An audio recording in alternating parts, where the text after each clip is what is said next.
And we're recording. All right, everyone. Welcome to this episode of the Sister Science podcast. Welcome. This is my friend Alana Burton. Today, we're diving into this transformational practice of clinical somatic education. Now, you should know Alana and I have known each other since our children were 4 years old. We became yoga instructors, we became yoga therapists, and then I went down an Ayurveda road, and Alana went down the road of clinical somatic education. But we tangled up again recently, and Alana is like anchored member in our not only Year of You community, but in the Year of Expansion, doing the Yamas and Niyamas. And this year we're working on a book called The Kleshas, which is the elusiveness of happiness, which is a pretty big topic to be diving into. So, Alana, I want to say welcome. You Thank and I you, have Jill. talked about what we want this podcast to be about today, and we landed on the idea of nurturing simplicity. I want to ask you right off the bat, can you tell us about how clinical somatic education and simplicity and nurturing simplicity kind of go hand in hand? Well, thanks so much for having me, Jill. I really appreciate it. And I love this opportunity to share about clinical somatic education because really it is about nurturing simplicity through our movements and just how easeful it can be to take a practice like clinical somatic education to help release muscle tension that we've been holding maybe unknowingly, that's causing us discomfort or pain in our lives. Right. So you have a private practice and you take people who are in pain and give them sort of what they can do. Because these are the people who aren't going to walk into a yoga class or aren't going to hit the gym and are sort of at a loss of what to do with the pain that they're experiencing in their body.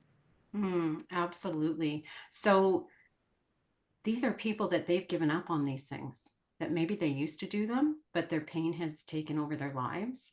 And so it is restoring their bodies through Yeah. these easeful movement practices. So with this practice, we look at how is your body holding muscle tension, and we look at three specific reflex patterns that our nervous system responds to stressors in our life with.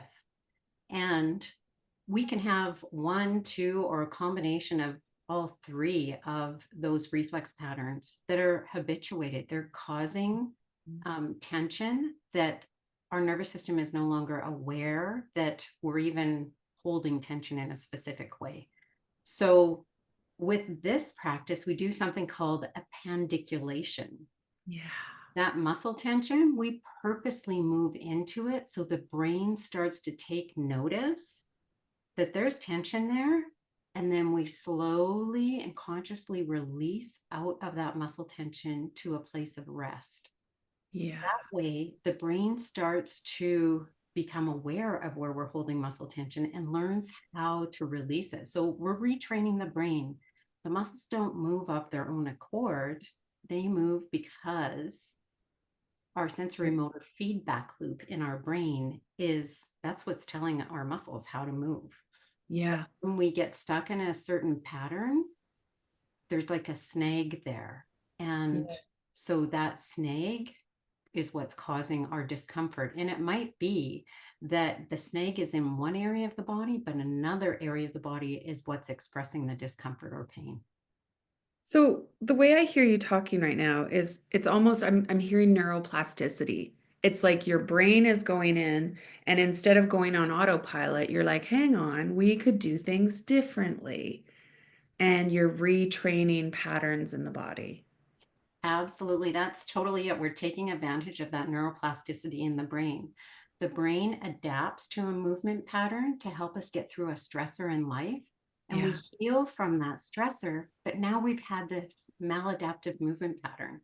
So we need to teach the brain how to get back to a more easeful movement pattern with freedom and fluidity. Yeah. And this is sort of the little secret that you and I both know is that the issues are in the tissues. So although Mhm. you're doing a movement practice, you are actually allowing your body to access and release things that are issues. I put that Mhm. in word quotes. Yeah. Yeah. Yeah. And we look at like it could be accidents, injuries, surgeries, emotional or physical trauma, repetitive movements that we do. Yeah. That's what is causing this discomfort and how our brain has adapted to this new movement pattern that Yeah. helps us do whatever we need to do. But then Yeah. when it gets stuck, that's where the problem is because now our muscles aren't functioning the way they were meant to. So you're like someone who's like a master of getting knots out of a little gold chain, metaphorically in the body. Right? Yes. So we wouldn't pull on the knot Yeah. to release that muscle tension. We Yeah. would be just mindfully picking Yeah. away at the knot to To help gently release it. yeah. Yes. So um that's what we're doing with the pandiculation is let's go right into that tension and slowly create some space as we open up and release it. Yeah. Okay. So like every good healer in this healing modality, you come from a place where this is personal. Yes. So I want to just jump in there. Can you walk us through, tell us how your journey brought you here? Well, for me, I had a spinal fusion when I was 16, and that was from a congenital, so born with spondylolisthesis, where I had a vertebrae that was slipped in. It was a grade 4 spondylolisthesis, so slipped in between 75 and 100% from my sacrum. It was the lowest lumbar vertebrae, L5. So that vertebrae was slipped in between 75 and 100%. And we found out about that as a result of a car accident where I hit my back on something in the car. Wow. And so then I had to have a spinal fusion to stabilize that. That was 6 weeks laying in bed. And during that time, it was the way that I was laying in bed that it was starting to create habitual muscle tension even then. So I wasn't even aware of that, not the slightest inkling. But my posture changed after that. Wow. And then, as life went on and there were different experiences in my life, I ended up having more neck tension, headaches, shoulder issues, sciatica, SI joint issues. And I had tried a lot of different healing modalities. And then when I was about 40, I was introduced to yoga therapy. And it just happened that I slipped on the ice a couple times. It was right before Christmas, slipped on the ice a couple times, and I had such tight hip flexors already that that just sent me into spasms and I could hardly even walk. So I had to crawl to go up the stairs. I needed help to get into bed, help changing, all of that. And I put a call into the yoga therapist that I was seeing, and she knew what my habits were. So she said, I think it's your hip flexors. And she gave me a couple of movements to do to help release those hip flexors. And I was amazed because I had been in to see a physician already and he put me on muscle relaxants and painkillers, and they weren't helping the pain. They were just making me loopy and still in pain. So through this phone call that I had with her, I would say that I released about 20-25% of the muscle tension and the discomfort just over the phone because she knew what my movement patterns were like. And then that was it for me. That I had tried traditional yoga classes and I would leave in more pain than I went into because I wasn't aware of my body. But through yoga therapy, I started to learn more about myself and how I was moving. So when I went back, this was at Christmas time when I had that debilitating sciatic pain. I went back and I said, hey, I want to learn more about why those little movement patterns that you gave me help me to get out of pain, because I practiced them 2 or 3 times a day after she taught me them for probably 7 to 10 days. And then I was like, oh, okay, now I'm good again. I wanted to learn more. So she said, okay, that sent me on my path. I did my 200-hour teacher training that year just so that I could get into the yoga Into her therapy program. training. And Yeah. then I did a 400-hour training there. And then I followed that with a 1,000-hour yoga therapy training down in the States at Yoga North. And they combined somatic movement with yoga therapy. And for me, it was a game changer. They could see how yoga therapy was missing some things that clinical somatic education could fill in, and clinical somatic education was missing some things that yoga therapy could fill in. And Right. I loved that practice. I came back and I was teaching more and more somatics, so much so I was amazed at the results that I was seeing with the people of chronic pain that I was teaching. And I was feeling so much better myself that I decided to take the 600-hour clinical somatic educator training. And that's mostly what I teach now, Jill. Yeah. So if I like just, I'm summarizing a little bit. So between 16 and 40, was there always just sort of discomfort and stuff in your body? Off and on pretty much the whole time. Really? Like really bad headaches. And it was, I think, from the tension that I was holding from my Yeah. shoulders right up into my neck. Yeah. Really terrible headaches, sciatic pain off and on.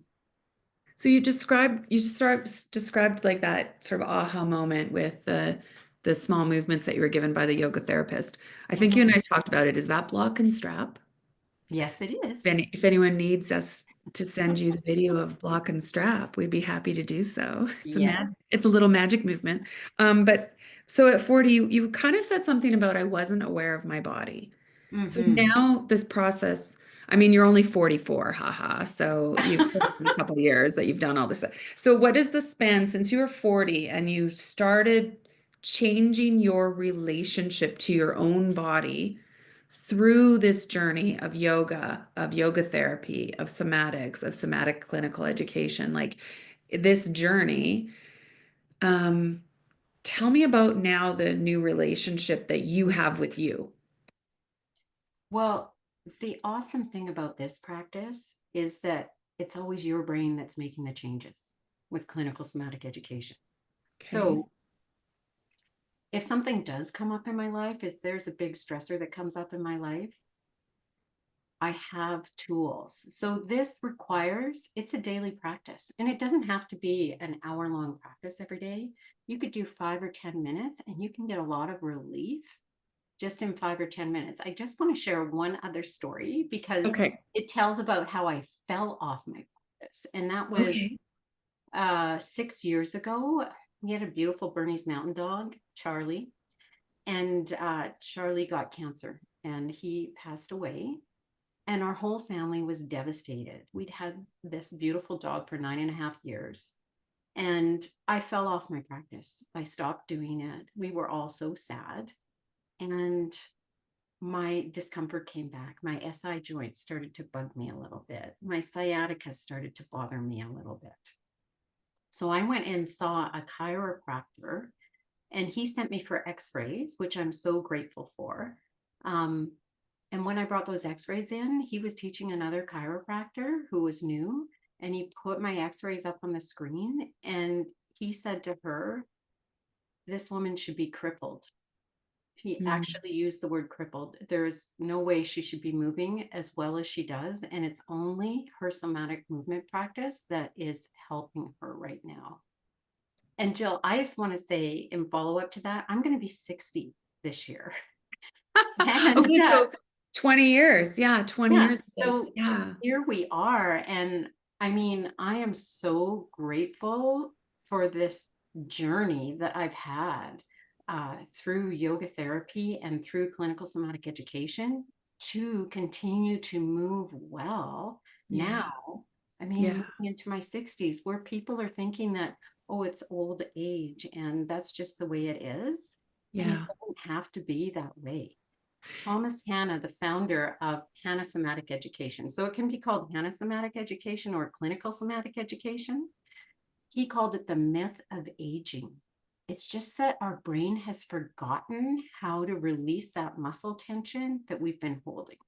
And Yeah. so I tell everyone they're the hero in their story. I'm just guiding them through movement practices to help them become aware of what they're not aware Yeah, 100%. of. Hmm. Okay, you took us in a direction about when you fell off your practice. Hmm. I just want to say that that's one of the biggest teachers that we even find in the year of you is that people get their habits and they'll be doing really good in their habits and then they fall off. And in the falling off, it's almost like that's the moment you learn how far you'd gone. You learn how far you've come. You learn how much these simple things that you're sort of dismissive of, which is why you fall off because you're like, well, I don't even know if they're really working or whatever. And then when you fall off is when you go, oh my God, those were my lifeline. Absolutely. And I mean, even because of this year of you practice, like we've chatted about how when I did my yoga therapy training, we did study Ayurveda, but I saw what you were offering and I was like, oh, I'm going to take a deep dive here with Jill and really get into Ayurveda. And it has just been so helpful for me, just establishing morning routines, establishing evening routines. Like, I want to give an example of last week, there were a couple of mornings where I didn't do my morning routine because, boom, somebody needed me to do this, somebody needed me to do this. And oh my gosh, it changed my day, Hmm. not doing my practice, and made me realize how much doing that morning routine helps me to stay grounded for the rest of the day. Yeah.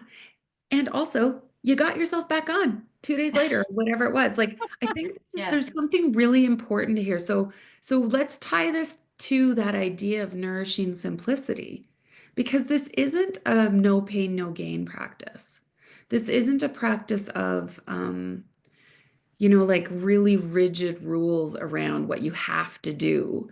This is, like you said, you could do 5 to 10 minutes. It's about gentle effort for effortless ease. Hmm. So, talk about that idea of nurturing simplicity and how it's almost beyond the practices. It has to do with mindset. Yes, it absolutely does. And I think, gosh, I know when I was first introduced to this practice, I was like, seriously, my ego totally jumped in and went, you can do better, bigger movements than that. And so it was like, oh, okay. But what I learned was, what am I missing in those more complex, bigger movements that my ego is telling me is better? What am I missing? What am I not taking note of that actually, if I did take note of it, would make a change in my life? So, for instance, with clinical somatic education, we're looking at less is more, slow is fast, moving simple to complex. It's the quality, not the quantity. You really want your brain to take in all three parts of that pandiculation I spoke of. What does it feel like to purposely move into tension? What does it feel like to consciously and mindfully release out of that muscle tension to a place of relaxation? So each time we do a pandiculation, we're making the muscles longer, longer. We're adding range of motion. So, now the So way our you're movements talking, are easier. yeah, now I'm hearing you say, listen to your body when it whispers, and you've been used to only listening to its screams. And you Yes. have never been able to tune yourself to the subtlety of the whispers. So this practice, instead of just like big, loud, obvious kind of gross, big, obvious, if we're talking in Ayurveda terms, Mhm. like you're saying, like swing the pendulum and start paying attention to the subtle, start paying attention to the Yes. whispers. And it's almost like this practice is giving you a modality to have that whisper conversation with your body and be able Hmm. to address and respond to those whispers before they become screams. Yeah, it's like I like to call it a moving meditation because Oh, you okay. are really listening to your body. A big one here is no pain, all gain. So Yeah. when I'm working with people, I don't want their pain to increase through the movements. If they feel like they're almost reaching a border of, oh, it might get painful here, we're going to make that movement smaller, or maybe we're going to introduce a different movement. Maybe that's just not a possibility for that day. There's no forcing through this practice. We want the Super. nervous system to be able to trust Yeah. in what So is happening. super counterintuitive in our culture that Absolutely. that thinks that bigger is better all the time. Mm-hmm. And yet at the same time, I mean, I feel like this is what we're always talking about in this sister science. It's like we always come back to the mystery that's in the feminine, the mystery of healing that's in us. The capacity of our body to heal is greater than we've ever been allowed to believe. And just that, when we start to come in and believe it, when we start to come in and trust it, even though this world is like, dismissive, when we come in, this body's power starts to blow our minds. Mm-hmm. I completely agree, Jill. It's like we get so used to being told. Yeah. But as a soma, we have our first person experience of what it feels like to be us. We are the only ones, each individual is the only one that knows what it truly feels like to be them from the inside out. Okay, So, so I'm going to ask you about this. I'm going to ask you about that because one of the one of the mindsets I think that we talk about in the year of you, that you talk about in somatic clinical somatic education, is this idea that I think it's a Viktor Frankl quote, am I right? In yes, between stimulus and response, there is a space. And in that space lies our growth and our freedom. So when I'm asking people to drop in and pay attention and everything and ask themselves what they need right now, I'm saying, there's your stimulus, go in the space, find the response. You're saying to people, come in, I want you to tense this muscle, and then I want you to slowly release it and really and checking on the reflex patterns. And are you looking for the space, or are you asking them to look for this, this magical space between stimulus and response? I'm asking them to. As a practitioner, as a clinical somatic educator, I'm watching to see where they might be holding tension because there's going to be different ways the compensations are going to show up, or different ways they're moving. Or maybe if someone has sensory motor amnesia, that's what we call it when the brain has lost the voluntary control of how to move the muscles, they need some help. It's like you don't realize that you're all collapsed forward from sitting and working on the computer all day, Mhm. until you take a look at yourself in a mirror or a window and go, oh my gosh, look at my posture and how collapsed I am. That's sensory motor amnesia. We might see it if we see a reflection of ourselves, but it's become the new normal. And we're not even aware until we see that reflection that, oh, my posture, there's something going on with my posture. Yeah. So your practice your daily practice teaches you how to connect in and ask those questions. Yes. Yes. And it's learning, what do I need? What do I Yeah. need that's going to help me Yeah. release that muscle tension so that each person, they have the ability to do that on their own. They come and they're learning some movements to help them.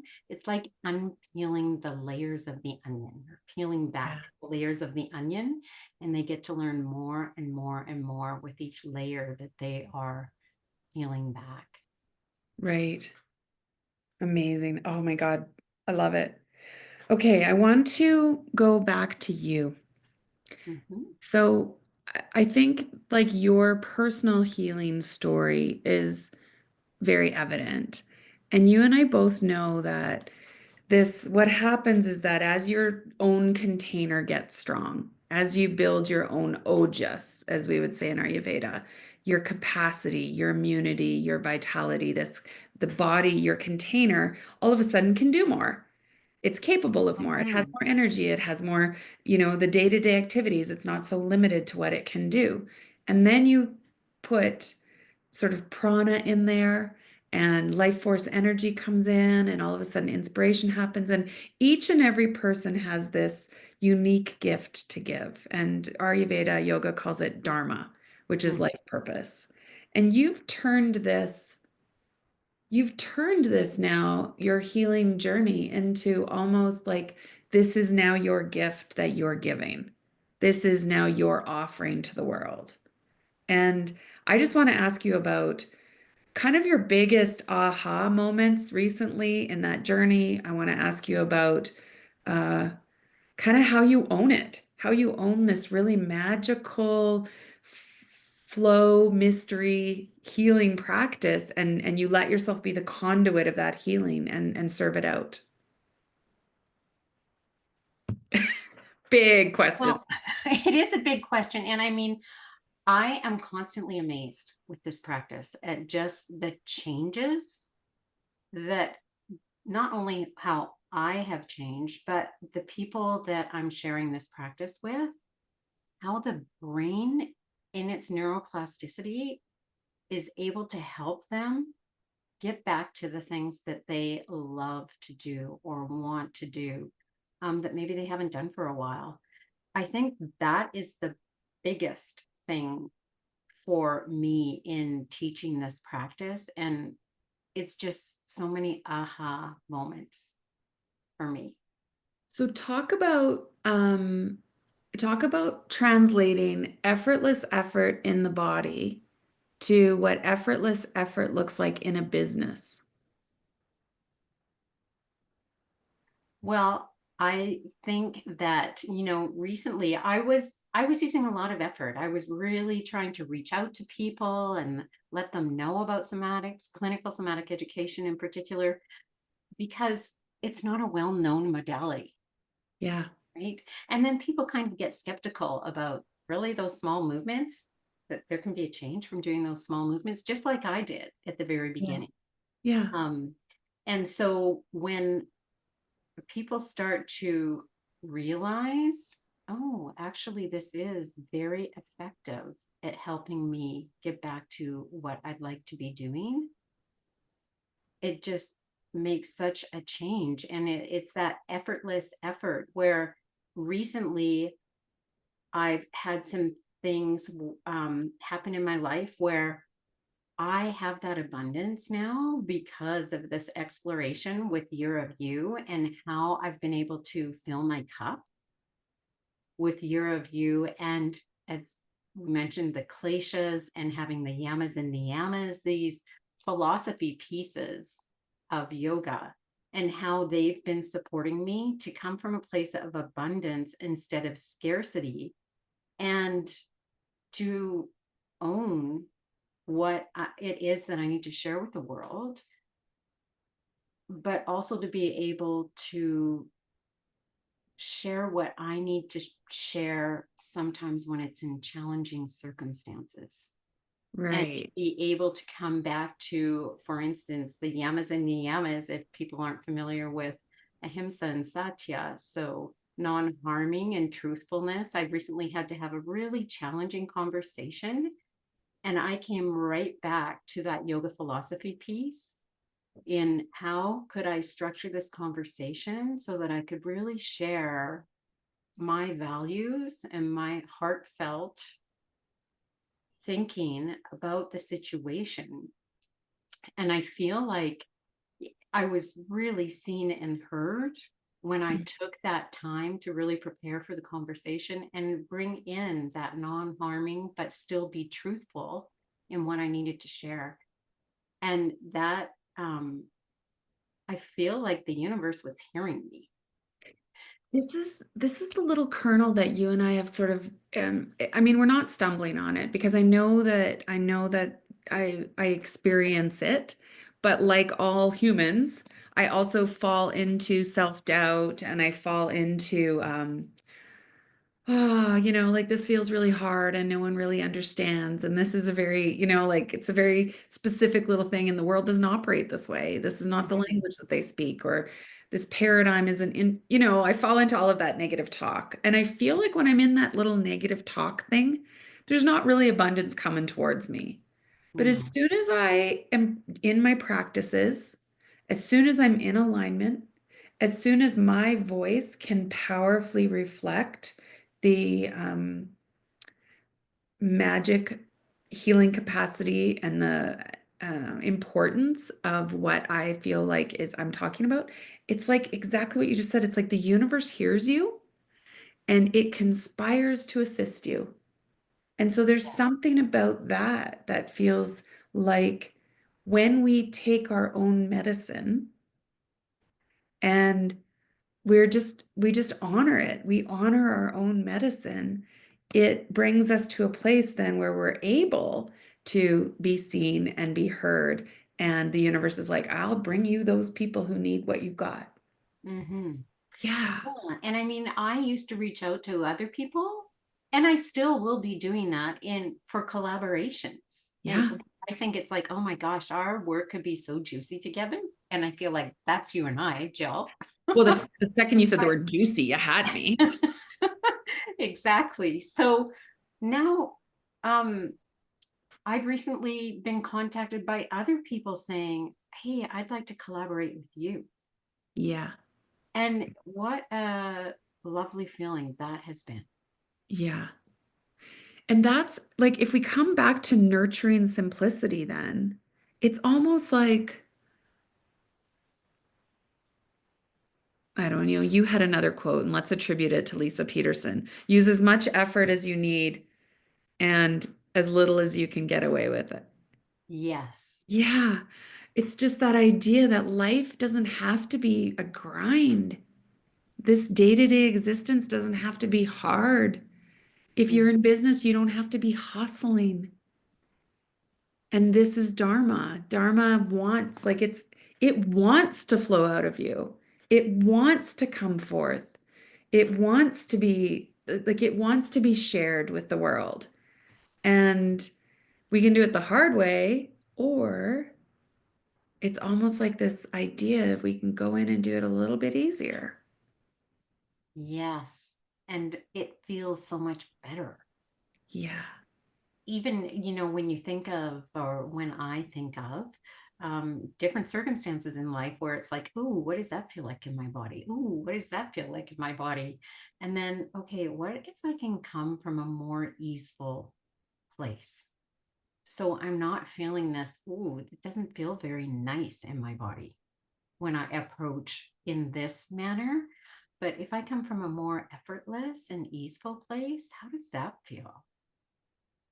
So just give me an example. You walk into a situation and you notice that I don't know, they're carrying tension, your shoulders are up by your ears, or like your breath is tight or something. Like, what's your go-to in that moment where you ask yourself that question? How do you make a shift in like in a social setting, or in just a specific in I don't know, incident action where you have to, I think I'm going to come back to, can I feel my feet? huh? I'm standing. Can I feel my bottom in this chair? Can I feel my breath? Yeah. What are the things that I can sense and feel about myself to help me ground a little bit in something that might otherwise be like, oh my gosh, my brain's going to go kind of crazy and spinning and start spiraling. Okay, wait a minute. So I good. have Hey, these tools. Can I access those tools to help me be more grounded so that I can go back to Viktor Frankl's in space. that space? Because it is only when you are aware that you don't go to the immediate reaction, the old pattern, the Mm, default, whatever pattern's running that, like you said, you might be unaware of, it's going. And only when we have space can we allow ourselves to not default to that pattern. mhm. So anytime you can find a way to create that space, that's what then gives you the opportunity to find a new response instead of default mode. Yes. Yeah. And it's not like default mode still happens. Yeah. Oh, yeah. It still happens. But it is coming back to it's like when I fell off my practice. Okay, I need to get back into Yeah. this. Yeah. I know how that nourishes me and keeps me moving well. So, okay. And honestly, there haven't been, I kind of set a deal with myself in about, I think it was January of 2021, where it was like, okay, I am going to do even 5 minutes every single day. And it's amazing what you can get done in 5 minutes when it comes to a somatics practice. Yeah. My practice now, like my morning practices, before I even get out of bed, I do some movements that tap into each of those three reflex patterns. I move into some meditation, get into the Ayurvedic practices of using the neti pot and some tongue scraping, have some nice hot water, kind of settle. Tell me that you can't And meet that early because you have to walk your dog and you prioritize that over having a meeting with me. No offense. yes, the movement, being outside and moving and walking the Yeah. dog, those are those Yeah. are priorities for me. How can I last year my word of the year was sustainability. And so I was really thinking about sustainability. And so now it's like, okay, I was thinking about it. Now I'm putting these practices into place. How can I start my day so that I'm feeling grounded right from the get-go? And there might be things that take me off track during the day, but I can come back there because I've done this little imprint in the morning of what it can feel like to be me, Mhm. So starting the last day year's up. word was simplicity. This year's nurture simplicity. Last year was sustainability. Sustainability, right. So last year Mhm. was sustainability, this year is nurture simplicity. And so do you think that this for you is an integration? It's almost like a next layer of integration of this mindset, this practice. It's almost like a lifestyle paradigm. Mhm. It is because last year I felt like I was okay. What can I say yes to? What can I say no to? And now it's refining that even more with this Yeah. nurturing simplicity, Yeah. not just making it sustainable, but how can I nurture myself Yeah. in the How can you simplest be way? in this life and it's now sustainable? How do I Mm-hmm. make it feel nurturing and simple? Mm-hmm. Lovely. Um, Alana, I am going to put all your details of how to reach you into the description of this podcast, the show notes, but tell us where we can find you. Well, people can reach out to me, Alana, at somaticreawakenings.ca. They can check out my website, somaticreawakenings.ca as well. Yeah.